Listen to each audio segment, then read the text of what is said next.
E hoje a gente vai falar sobre um tema que para alguns é polêmico, para outros faz parte da realidade. Existem alguns mitos, até porque existe uma religião que utiliza esse, eu acho que é um chá, a gente pode chamar de chá, chamado ayahuasca, né?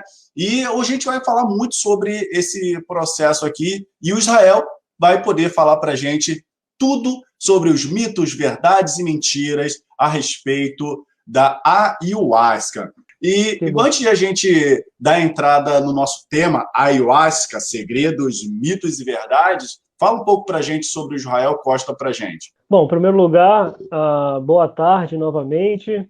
Boa tarde a todos que estão nos acompanhando agora e que vão acompanhar esse conteúdo em algum momento nesse oceano chamado internet, né? Para quem ainda não me conhece, meu nome é Israel Costa, eu sou psicoterapeuta e atuo em um segmento terapêutico que nós chamamos de terapia para casos extremos. Então, eu atuo em casos como dependência química e, no início da minha carreira, atuava em outros casos extremos, como epilepsia, esquizofrenia e etc. Hoje, eu ministro um treinamento para profissionais que querem atuar nesses casos, com ou sem internação, que se chama Método Insight, e eu convido todo mundo a conhecer um pouco mais, métodoinsight.com, para você conhecer um pouco mais desse trabalho e de como é possível atuar em casos de dependência química, com a linha terapêutica que você já atua, se você é um profissional, e me acompanhar nas redes sociais, Israel Costa, Insight. Insight Eu já gravei, tá vendo aí? Método Insight é o nome do método que eu trabalho e ensino outros profissionais que desejam atuar em casos extremos de dependência química, com ou sem internação. Recomendo aí a todos os profissionais que estão nos assistindo e que nos assistirão, que se interessam por esse tema, que procure lá pela gente, ou até me chame pessoalmente, vai ser um prazer conversar com vocês e ajudar naquilo que eu puder ajudar. Perfeito. E aí, Israel, já fazendo uma conexão com o nosso tema, você falou que existe, se eu não me engano é na Amazônia, me corrija se eu estiver errado, um grupo de pessoas que trabalham na recuperação de pessoas viciadas utilizando a ayahuasca. Perfeito. Não necessariamente na Amazônia ou no Amazonas, né? Lá tem mestres ou asqueiros que tratam dependência química com ayahuasca, mas existe esse modelo de tratamento, essa abordagem em várias regiões do Brasil e até em outros lugares do mundo. Só para atualizar os nossos espectadores, a composição vegetal ayahuasca, que a ayahuasca é uma composição, a junção de duas plantas, é hoje uma das composições mais estudadas no mundo, por cientistas do mundo inteiro. E a partir do final dos anos 80 e início dos anos 90, ela teve uma participação muito importante em muitas das recentes descobertas sobre mente humana, psique, comportamento humano, funcionamento do cérebro e etc. Portanto, a ayahuasca, a composição ayahuasca, que é um chá, é uma fonte riquíssima de estudo para os cientistas e, sem dúvida, um maravilhoso e riquíssimo patrimônio de toda a humanidade. Mas, assim, eu acredito que hoje as pessoas que vão nos acompanhar, as pessoas que vão ver esse material, aquelas que já conhecem provavelmente vão ter novos insights, aquelas que ainda não conhecem provavelmente vão rever conceitos. Então, nós vamos responder ao longo desse encontro questões como se a ayahuasca é droga, se a ayahuasca tem efeitos colaterais, qual que é a relação entre esse chá, então, e a espiritualidade, uma vez que, como você mesmo citou no início, existem religiões que têm o chá como parte do sacramento dessa religião. Algumas dessas religiões são religiões brasileiras, mas a presença do chá em rituais com esse cunho espiritual é uma junção que é milenar, que data do Paleolítico. Então, nós estamos falando de milhares de anos atrás. Então, é um assunto, como nós dissemos, é um assunto muito vasto, mas que vai ser um prazer enorme falar sobre o assunto e responder tanto perguntas que talvez a gente receba, mas responder também essas perguntas que eu acredito que sejam, de certa forma, perguntas universais a respeito desse tema. Perfeito. Então, vamos começar da seguinte forma. Eu gostaria que você me dissesse, primeiro, o que é a ayahuasca E segundo, a ayahuasca é o mesmo que Santo Daime ou não tem nada a ver? Ou Santo Daime é a religião? Eu acredito que ao responder essa pergunta, nós vamos responder duas perguntas ao mesmo tempo. Para responder o que é a ayahuasca, primeiro nós temos que nos perguntar o que são drogas. Então, drogas, pela definição da Organização Mundial de Saúde, são quaisquer substâncias ou composições de substâncias que produzam a alteração biológica no corpo e que não sejam, por exemplo, substâncias inerentes ao organismo humano, como água e oxigênio. Então, qualquer substância exógena que, a partir do momento que vai atuar no organismo produz qualquer alteração do ponto de vista biológico, essa substância é considerada uma droga. Então, nesse ponto de vista, o café que a gente toma é uma droga, o chá mate que a gente toma é uma droga. Então, o conceito de droga é um conceito bastante abrangente, incluindo tudo aquilo que está lá na farmácia, né? Por isso que é drogaria. Por isso é drogaria. Então, é um conceito bastante abrangente. E dentro, então, desse universo das drogas, existem as drogas que vão atuar no sistema nervoso central e ter os seus efeitos percebidos do ponto de vista de cognição, humor e comportamento, que são as drogas psicotrópicas, que são aquelas drogas que causam dependência, elas atuam no sistema nervoso central e periférico, mas predominantemente no sistema nervoso central, e possuem grande propriedade reforçadora, portanto, elas causam dependência, elas atingem as zonas de recompensa do cérebro e faz com que esse indivíduo, a partir do momento em que a dependência é instalada, busque compulsivamente o consumo dessa substância. Existem as drogas psicoativas, que também afetam cognição, humor e comportamento, também agem no sistema nervoso central, mas que são drogas prescritas, né? São aquelas drogas que o psiquiatra vai receitar dentro de um determinado contexto, dentro de um determinado diagnóstico, que são consumidas sob a avaliação de um profissional psiquiatra, né? E existe uma terceira classificação, que é mais moderna, que são as drogas enteógenas, ou seja, substâncias que, comprovadamente, do ponto de vista histórico, através de uma abundância de evidências de pesquisas, né, e descobertas, então, a partir do desenvolvimento das sociedades humanas, essas substâncias estão ligadas, de certa forma, a toda essa questão do nascimento dessa relação entre os homens e questões metafísicas, espiritualidade, religiões e etc. E entre as enteógenas, uma das mais famosas, conhecidas, importantes e estudadas do mundo em todos os tempos está a composição vegetal ayahuasca, que é um chá originário da junção de duas plantas, um cipó chamado mariri e uma folha que é a chacrona. Então, essas composições são classificadas como enteógenas, de teos, Deus, né? E ógena, de gens, ou seja, a origem, nascimento, surgimento desse movimento divino, desse movimento de espiritualidade na história da humanidade, né? Como observado pela antropologia, e de todos esses enteógenos, a ayahuasca é uma das composições mais estudadas do mundo em várias regiões do planeta. Então, existem N pesquisas, inclusive nesse exato momento, em andamento, relacionadas à questão de comportamento, humor, cognição, que tem como base o chá ayahuasca e seus efeitos. E aí entra a segunda pergunta que você fez a respeito de ayahuasca e Santo Daime. Então, Santo Daime é o nome da composição ou é o nome da religião? As duas coisas, né?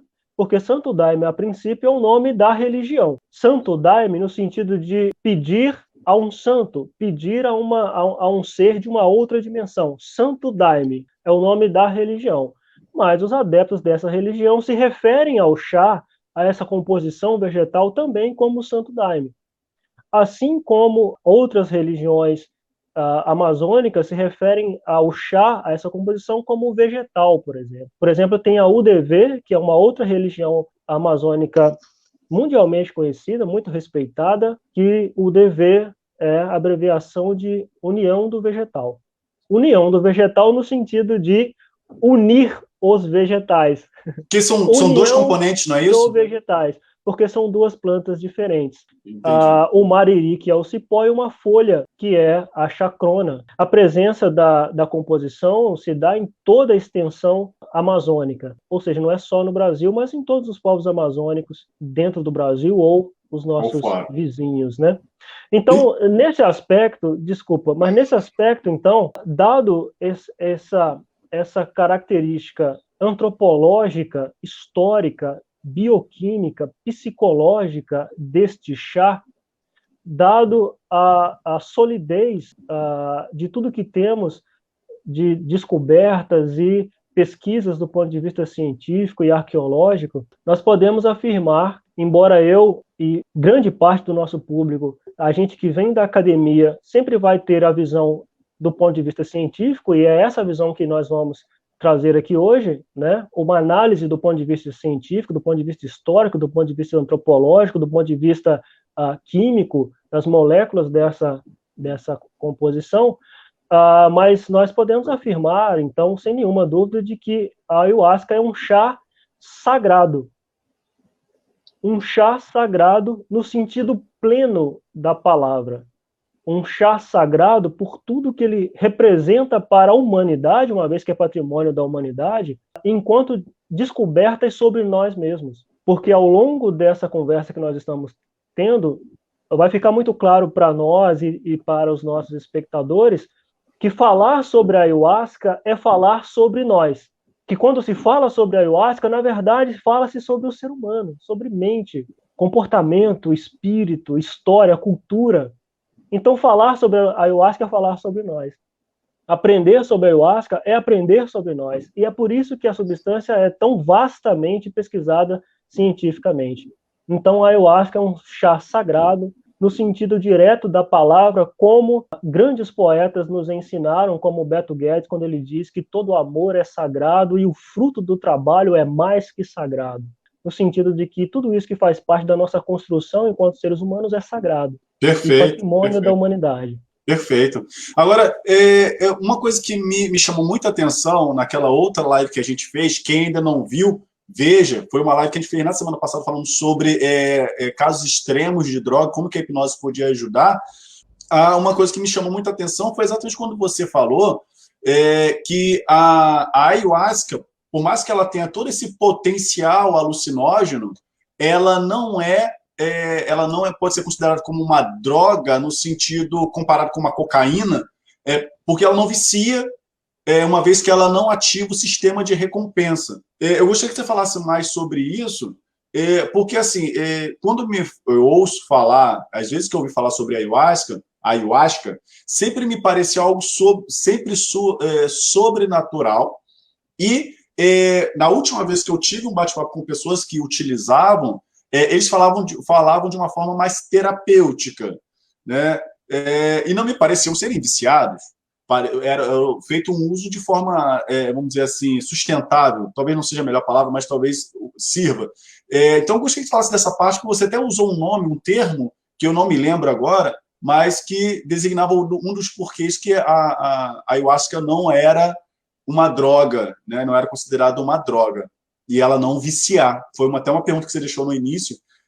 Vicia, não vicia? É sempre ligado a algo espiritual ou não? Ou pode ser apenas uma experiência pessoal e a pessoa talvez a pessoa seja mais analista e queira dividir esse campo. Eu não quero falar da parte espiritual, quero trabalhar aqui um desenvolvimento mental, enfim. Então, na verdade, no senso comum, o que as pessoas chamam de drogas são psicotrópicos, uma classificação específica de drogas, né? Então, geralmente, quando a pessoa diz, fulano está usando drogas, na verdade, o que nós queremos dizer é, fulano está usando um psicotrópico, cocaína, crack, maconha e etc., né? Que são Perfeito. essas substâncias com alto poder reforçador e que causam dependência. Dificilmente a gente vai dizer que alguém está usando drogas quando ela está tomando um chamate, por exemplo. Fulano usou drogas. O que ele fez? Ele bebeu chamate de manhã, bebeu chimarrão. Não, ninguém vai dizer isso, porque é o senso comum, né? O senso comum chama de drogas os psicotrópicos. E a gente entendeu aqui que quando nós nos referimos a drogas, nós estamos nos referindo a uma vasta família de substâncias e composições com determinadas propriedades bioquímicas, né?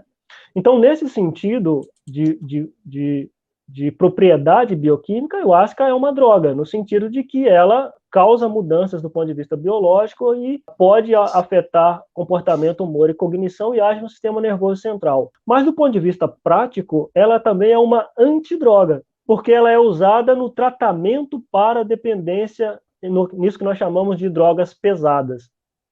Então, quais são as principais diferenças entre, por exemplo, a ayahuasca e um alucinógeno? Qual é a principal diferença entre a ayahuasca e um psicotrópico, de um modo geral, que faz com que ela não seja cientificamente classificada como psicotrópico? A primeira delas é a região do cérebro em que a substância atua. Psicotrópicos atuam na zona de recompensa do cérebro, ou seja, uma descarga de prazer que vai fazer com que o indivíduo queira buscar novamente essa experiência de maneira repetitiva, compulsiva e progressiva. Isso geralmente está associado às regiões do cérebro que nós classificamos como zona de recompensa, que geralmente processam alguns neurotransmissores como dopamina, simplificando aqui a nossa visão. Onde atua, então, a ayahuasca? Primeiro, vamos entender o que é a ayahuasca do ponto de vista químico, para que a gente entenda melhor onde e como ela atua, e entendendo onde e como ela atua, automaticamente vai ficar muito mais claro todas essas associações do ponto de vista metafísico e espiritual que a substância ganhou através de séculos e séculos. A ayahuasca, a composição da folha e do cipó, tem como princípio ativo a dimetiltriptamina. Dimetiltriptamina. O nome já diz, dimetiltriptamina, ou seja, nós temos 2 metis e uma ligação de nitrogênio em algum lugar dessa molécula. Uma moléculazinha bastante simples. Qual a principal diferença, por exemplo, entre dimetiltriptamina e LSD? É que a LSD é uma substância exógena, ela não existe no meu organismo, ela não é produzida pelo meu organismo. A dimetiltriptamina existe no meu organismo e é produzida pelo meu organismo. A dimetiltriptamina é um neurotransmissor. A dimetiltriptamina é parente da serotonina, da endorfina, da noradrenalina, da dopamina e de todos aqueles inúmeros neurotransmissores que são produzidos e liberados no nosso cérebro e que tem a ver com o nosso processo cognitivo, com o nosso humor, com o nosso comportamento, enfim, né? Então, por esse aspecto, nós podemos dizer que, ao mesmo tempo em que a ayahuasca é droga, ela não é. Por quê? Porque se o princípio ativo é a dimetiltriptamina, teoricamente, isso é um neurotransmissor também. E os meus neurotransmissores não são drogas. A endorfina que eu produzo depois de fazer uma caminhada não é droga, é um neurotransmissor. Ela é endógena, ela faz parte do organismo dos indivíduos. E mais do que isso, as últimas pesquisas científicas comprovaram que existe dimetiltriptamina em todos os seres vivos, até na grama. A dimetiltriptamina é a substância que cria um elo entre toda a vida conhecida. O que toda a vida conhecida tem em comum? Carbonos e hidrogênios e dimetiltriptamina. Quando que... desculpa até te cortar, mas se é algo endógeno, ou seja, algo que o nosso sistema produz, por que quando você ingere a ayahuasca, isso passa a causar um efeito em você? E quando você simplesmente você já tem, né? Por que isso de alguma forma já não te produz essa característica, esse efeito alucinógeno e tudo, e quando você toma, ele passa a ter esse efeito? Maravilhosa a sua pergunta, e ela explica o porquê dessa conversa e de tudo que se pesquisa sobre a ayahuasca. O X da questão está onde ela atua. A dimetiltriptamina atua numa parte específica do cérebro conhecida como glândula pineal. Quando nós vemos uma imagem, por exemplo, do cérebro de perfil, não existe aquela imagem clássica do cérebro de perfil, bem na base do cérebro não tem uma pequena glândula aparentemente separada do resto? Sim. Aquela glândula é a glândula pineal. Perfeito. Essa é a glândula que produz e libera dimetiltriptamina de maneira natural no nosso cérebro. Mas acontece que, ao contrário dos outros neurotransmissores, a dimetiltriptamina ela não é liberada na mesma intensidade, na mesma quantidade ao longo de nossas vidas, como são os outros neurotransmissores. Existem dois eventos da nossa vida que, cientificamente comprovado, há uma presença, uma descarga muito grande de dimetiltriptamina. O primeiro evento é o nascimento. Quando o indivíduo nasce, por algum motivo, o cérebro libera uma descarga de dimetiltriptamina. O outro é quando o indivíduo morre. Quando nós morremos, por algum motivo, o nosso cérebro libera uma descarga de dimetiltriptamina. Acredita-se que os nossos antepassados, há milhares de anos atrás, perceberam essa ligação entre a glândula pineal e nascimento e morte. Por isso, a glândula pineal é vista pelas correntes mais místicas como o portal da alma, por onde o indivíduo chega e por onde o indivíduo sai. E a dimetiltriptamina está intimamente ligada a toda a experiência que o indivíduo terá quando o assunto é nascimento e morte. Existe um outro momento na vida dos indivíduos em que cientificamente percebeu-se uma descarga intensa de dimetiltriptamina, EQM, experiência de quase morte.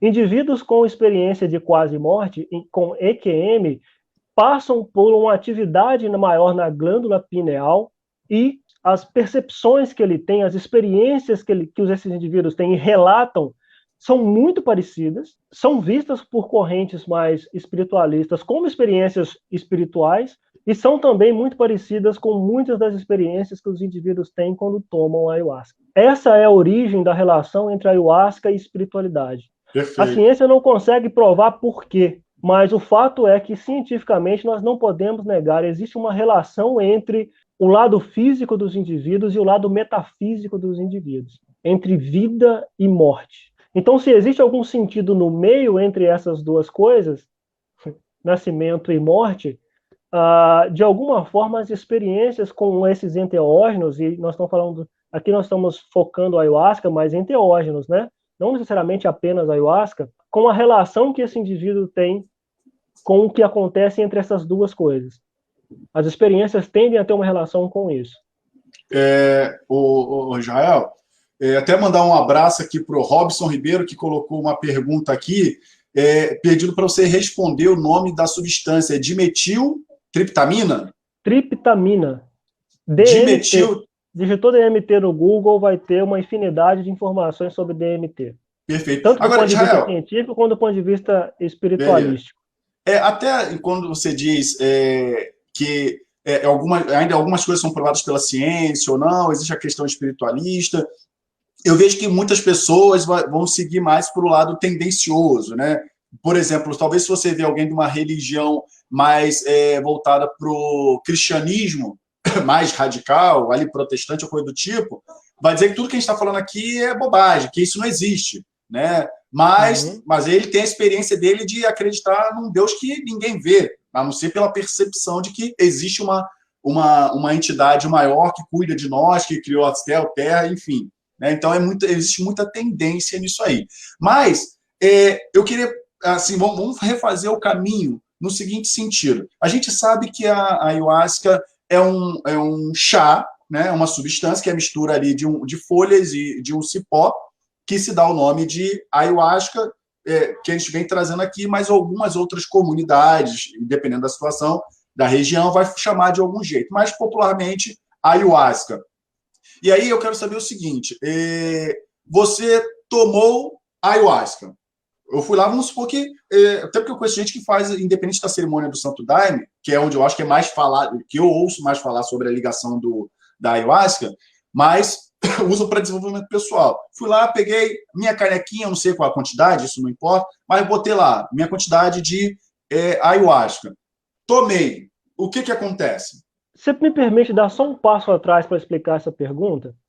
Que eu acho que pode ser interessante para o nosso espectador. Anteriormente, você me disse, Israel, a dimetiltriptamina é um neurotransmissor, já existe no organismo de maneira endógena, então por que existe algo de especial quando a pessoa vai lá e toma um chá da ayahuasca? Né?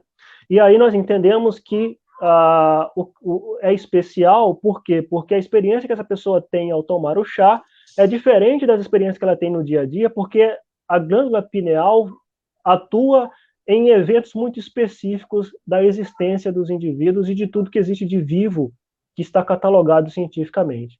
Existe uma coisa interessante sobre a ayahuasca, que é, quando os cientistas tiveram acesso aos rituais, ao uso da ayahuasca, aos efeitos da ayahuasca, eles foram então fazer aquilo que, do ponto de vista lógico, a primeira coisa que a gente faz, que é achar o princípio ativo. Alguém toma algo e acontece uma coisa, tá? O que tem aí dentro que produz esse efeito? Então, os cientistas levaram a substância para o laboratório e foram fazer esta análise para encontrar o princípio ativo.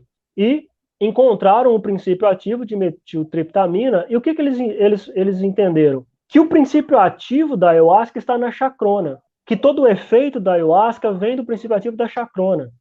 A chacrona, portanto, é a folha. É a folha.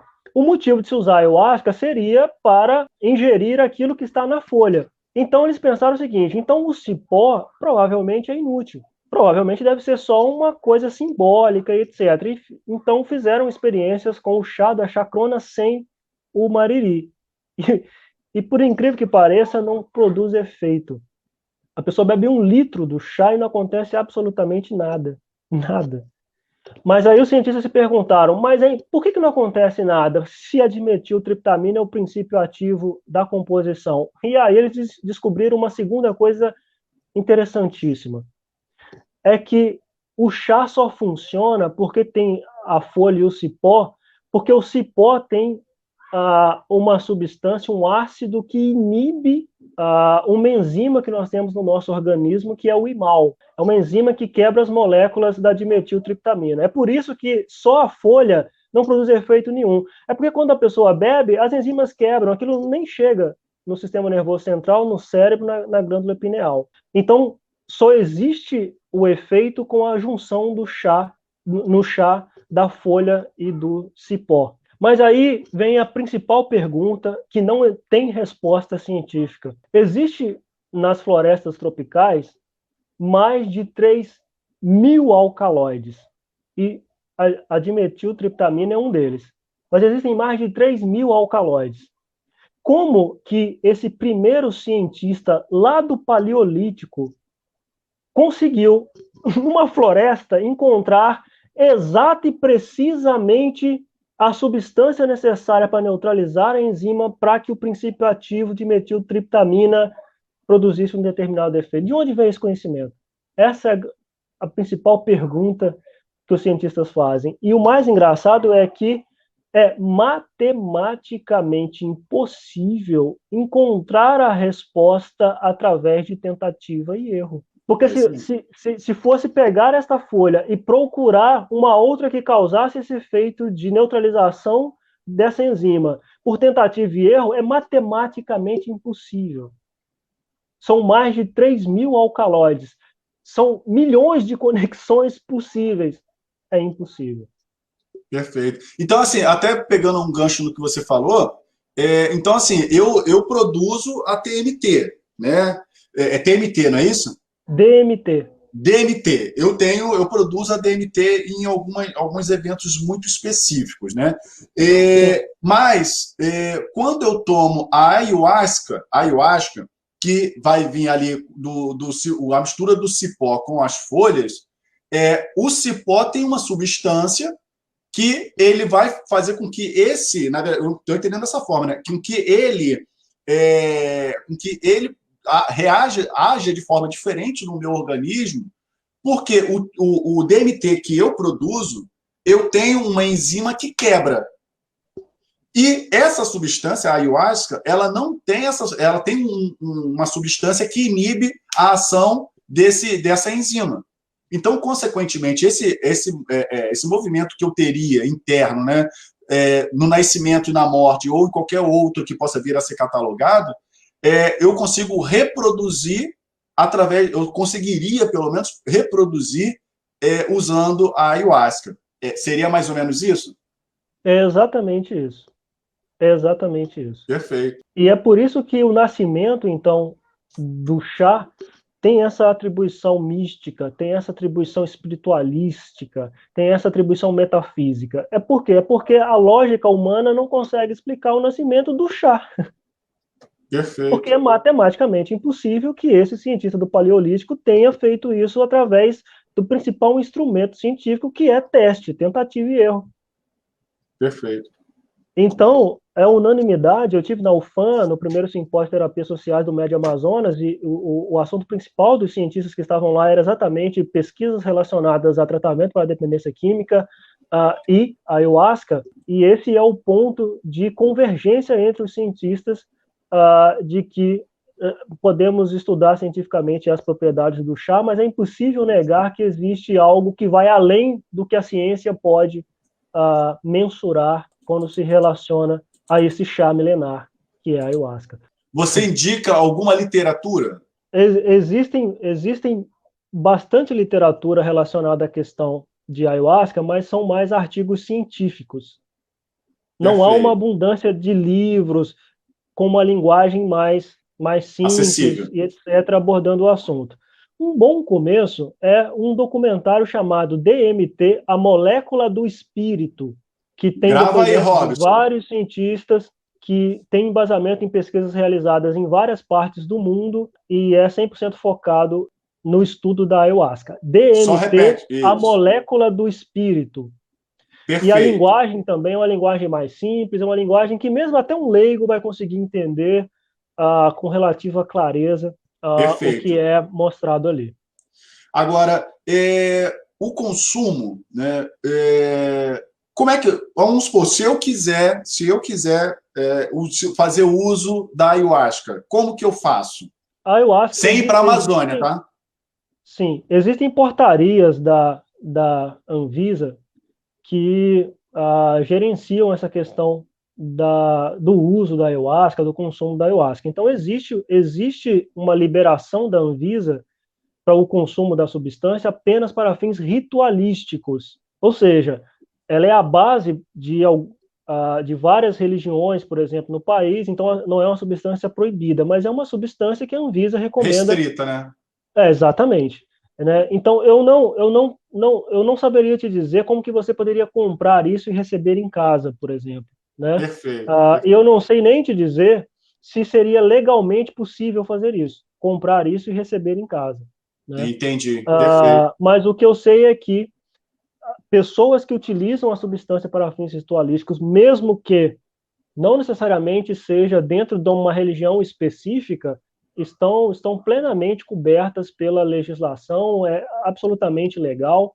E como nós dissemos aqui, não existe efeito colateral, não existe algum mal que a substância vai fazer, porque ela é primordialmente endógena, né?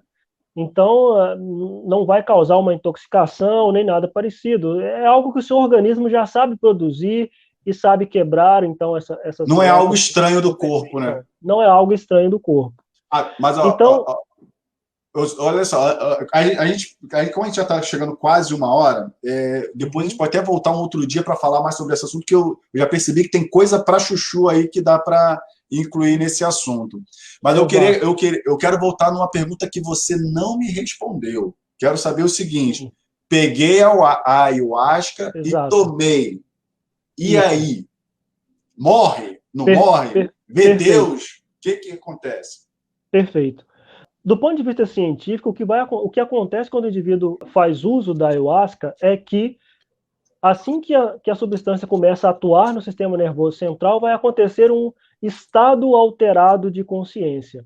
Como nós dissemos no nosso encontro anterior, por isso que existe uma correlação, às vezes, entre ayahuasca e hipnose. Porque a hipnose também produz estados alterados de consciência. Então, o que vai acontecer no indivíduo é um estado alterado de consciência com uma sensibilidade sensorial muito grande e um acesso também igualmente grande a todos os seus arquivos internos, aos arquivos da sua psique, ao seu histórico, aos seus eventos traumáticos, aos seus traumas, aos seus medos. É por isso que a substância é considerada como terapêutica, como curativa. porque ela produz um estado alterado de consciência, onde esse indivíduo consegue trabalhar questões emocionais, trabalhar questões psicológicas e ressignificar isso terapeuticamente.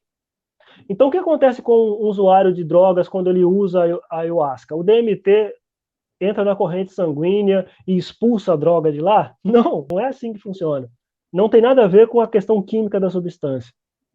O indivíduo que usa drogas psicotrópicas, cocaína, crack, pasta base, maconha, quando ele usa, inclui cigarro também, tá? Quando ele usa a ayahuasca, o que acontece é que ele vai para um estado alterado de consciência, e se ele fez esse uso já pré-consciente de que ele está em busca de resolver uma questão interna, nesse estado alterado de consciência, o inconsciente vai conduzi-lo por esses processos internos e ajudá-los a ressignificá-los.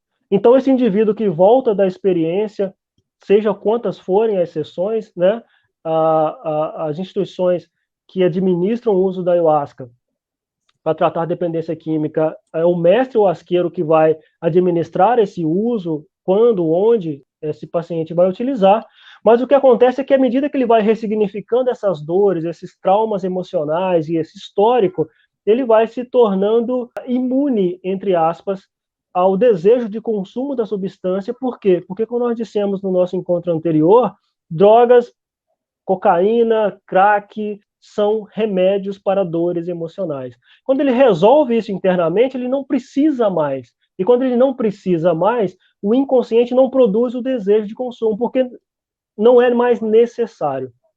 Então, existe, assim, N casos de sucesso. N casos de sucesso. E esse sucesso está intimamente ligado ao processo de ressignificação e de sensibilização que acontece durante o consumo da ayahuasca, durante o uso da ayahuasca. Então, ressignificação e de sensibilização é o que traz os benefícios que nós pesquisamos e catalogamos com o uso da ayahuasca. É claro, o uso da ayahuasca também comprovou-se cientificamente eficiente em N outros casos, e aí, de um caso para o outro, Rodney, existem algumas diferenças sutis de como o uso da ayahuasca produz esses determinados benefícios. Por exemplo, pessoas em casos graves de depressão muito profunda, existe um vasto histórico de sucessos em casos assim, e um dos motivos que a ciência acredita que a ayahuasca ajude essas pessoas é que o uso da ayahuasca fomenta, eu não sei se seria essa palavra, fomenta, incentiva, digamos assim, que o cérebro produza serotonina, o neurotransmissor do bem-estar, da felicidade. Então, quando a pessoa com depressão profunda faz uso da ayahuasca, os benefícios terapêuticos que ela tem vêm dessa alteração do estado de consciência, do acesso aos registros inconscientes, da ressignificação, da desensibilização desses eventos que estão produzindo esse estado depressivo nela, e também do aumento da presença de uma substância da felicidade, que é a serotonina no organismo. E não existe fonte exógena de serotonina, não dá para comprar na farmácia. Ou o seu cérebro produz, ou você não vai ter essa determinada sensação que é produto desse neurotransmissor específico. Então, é como nós dissemos, é vastíssimo, né? Um desafio falar de ayahuasca em 60 minutos. Em tão pouco tempo, né? Em tão pouco tempo. Mas eu acredito que o nosso espectador está conseguindo ter uma visão geral do assunto e pegar aqui algumas chaves, algumas palavras-chave, para que ela vá pesquisar depois aquilo que mais chamar a atenção dela relacionado à questão da ayahuasca. Perfeito. Esse patrimônio cultural da humanidade brasileira. Muito bom. Para finalizar, eu queria só fazer duas questões. Primeiro, normalmente, quanto tempo dura esse transe? Não sei se é esse o nome que se dá, mas quanto tempo dura esse transe do consumo da ayahuasca? E se você confirma que, ao que me parece, e diferentemente da hipnose, que você tem ali um interlocutor te orientando, te guiando, no caso da ayahuasca, parece que é um processo, é como se fosse um processo de homeostase, né? O corpo vai fazer um movimento natural baseado numa necessidade que aquele indivíduo tem, quer seja por depressão, quer seja vício, enfim, e o corpo vai buscar ali, em virtude daquele estado alterado de consciência. Então, é isso. Quanto tempo dura, em média, esse processo de transe, né, cada sessão, enfim, como você chama, e se realmente não necessita, nesse caso, de uma intervenção externa, apenas após iniciar o processo do uso, o próprio corpo, o que talvez na hipnose ericksoniana vão chamar de natureza sábia, vá produzir a busca por essa solução.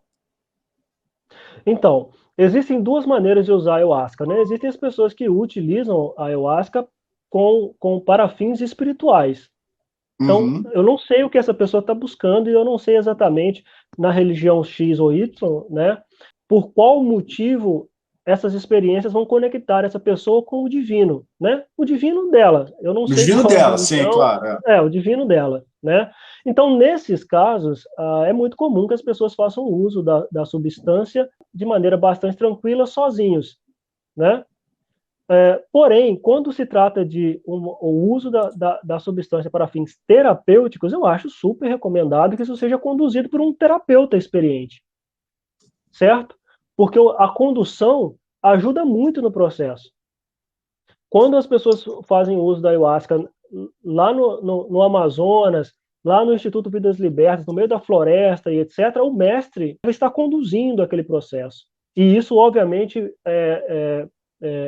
acelera o processo de ressignificação ao mesmo tempo que faz com que aquela pessoa tenha uma experiência muito mais confortável, muito mais tranquila, se sinta segura, porque tem alguém ali que entende do processo, que já fez aquilo várias vezes. É óbvio que do ponto de vista terapêutico, mais recomendável que isso seja feito na presença de um profissional e que sabe o que está fazendo, não um profissional qualquer que diz, bebe aqui esse chá e vamos ver no que dá. Alguém que sabe o que está fazendo. Vai fazer toda a diferença. Porque a condução é importante. Só mais um detalhe com relação a isso. Por que a pessoa pode tomar ayahuasca e ter um resultado terapêutico satisfatório? Porque, às vezes, quando a gente faz auto-hipnose, a gente tem um resultado terapêutico satisfatório. Porque já existe aquilo que nós chamamos de uma pré-sugestão. Se eu vou tomar aqui agora e eu estou querendo um determinado resultado terapêutico, o meu inconsciente sabe. Sim. Então, ele pode aproveitar esse estado alterado de consciência e me conduzir nos insights que vão me ajudar a ter esse resultado. Geralmente, a substância leva em torno de meia hora para começar a produzir os efeitos, ou seja, o tempo que esse DMT vai ser levado pelo sistema nervoso central até a glândula pineal. E, uma vez que ele começa a atuar na glândula pineal, é óbvio que isso aqui não é regra, cada pessoa é um universo, mas vai durar entre 3, 4, às vezes 5 horas esse efeito, então, da substância. Claro, também existe a questão da dose, né? É isso que eu ia te falar. Quantos ml essa pessoa tomou, né? Isso também vai influenciar. Então, a junção de quantos ml a pessoa tomou, a massa corporal dessa pessoa, mais as características orgânicas que são inerentes desse indivíduo, vai produzir uma maneira específica disso acontecer em cada indivíduo. No final das contas, é uma experiência extremamente individual, né? É uma experiência individual, absolutamente individual, e nenhuma experiência é igual a outra. Nenhuma pessoa que tomou o chá teve exatamente a mesma experiência da outra. Porque as pessoas são diferentes, o seu universo psicológico é diferente, logo, os efeitos de tudo isso, obviamente, é singular. Né? Perfeito, perfeito. Meu amigo, a gente precisa finalizar, a gente está aqui já estourando o nosso tempo. Certamente eu já quero deixar aqui um convite para você, para a gente voltar com esse tema e abordar um pouco mais sobre isso, ver o que a gente pode esmiuçar mais sobre isso, porque é algo que me parece que é muito interessante e muito promissor, principalmente no meu caso, especificamente como terapeuta, né, eu falo sempre da questão do lado terapêutico, como é que a gente pode ajudar as pessoas de alguma forma, um meio de ajudar as pessoas de alguma forma. Então, desde já eu quero te agradecer, gostaria que você fizesse as suas considerações finais para a gente poder fazer o encerramento. Olha, eu quero te agradecer pela oportunidade, pelo convite e dizer que, assim, foi um prazer enorme estar com você nesses 2 momentos, que eu continuo à sua disposição.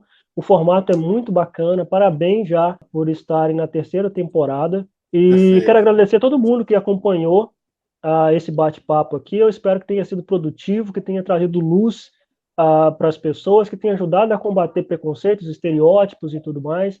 e que cada vez mais a gente fomente esse debate sobre a ayahuasca, né? Esse patrimônio cultural da humanidade, que por coincidência também é brasileiro. E Maravilha, né? como brasileiros, nós estamos na posição de filhos do rei, em termos isso de maneira tão vasta, tão rica, tão bonita, com milhares, literalmente milhares de anos de conhecimento sobre a mente e comportamento pelos guardiões dessa sabedoria da floresta amazônica, que está aqui a 4 horas de voo da maioria de nós, está logo ali. Então, eu quero Perfeito. agradecer. E quero agradecer também aos povos da floresta, aos mestres huasqueiros, a todos esses povos que tão lindamente abriram as portas desse conhecimento milenar para nós, como se fôssemos dignos de tanto. Perfeito, perfeito, Então, perfeito. obrigado, e eu fico muito feliz de poder contribuir. Quem quiser falar Perfeito. comigo, me chama nas redes sociais, me adiciona, me segue, conhece lá o Método Insight, e vamos junto. Inclusive, tá passando aqui novamente os seus dados, né? Israel Costa _insight. Né? Então, quem quiser, já adiciona Isso o aí, lá no Israel lá Instagram. no Instagram e tire Isso mais aí. dúvidas. Ele vivenciou isso, o cara é bem rodado nesse sentido aí. E aproveite, tire o conteúdo do Israel. Então, Israel, mais uma vez, gratidão, vida longa e próspera. Até amanhã. Tchau, tchau.